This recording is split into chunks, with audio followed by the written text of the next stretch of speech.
Okay, so my mutual Rick posted this on Twitter. He said, "Real question going in order of the track list. When do you reach your first skip on this album?"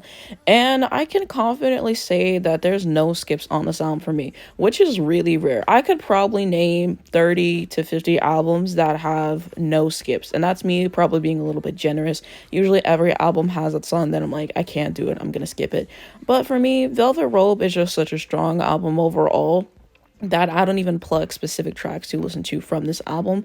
Like, I just feel like I'm missing part of the puzzle, part of the experience. So every time I listen to it, I listen to the entire thing. If I was gonna say the songs that are like my least favorites, I would probably say Anything. It has grown on me a lot, but it's one of my least favorites on the album. But I still think that it's a good song overall, and then I would probably say Tonight's the Night, but again, it's grown on me. So yeah, there's no bad songs on the album in my opinion, no skips, and I think that this is her best album. I think that it's a really strong album overall. I think that you should listen to it if you haven't already. Now, if you're just getting into Janet, start off with Control and then work your way up to this album, because it is a long album. It's a long listen, especially if you're just getting into her.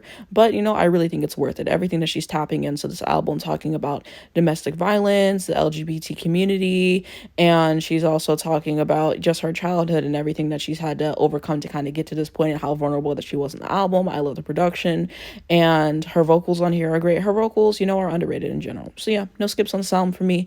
Let me know your thoughts on this down below in the comments.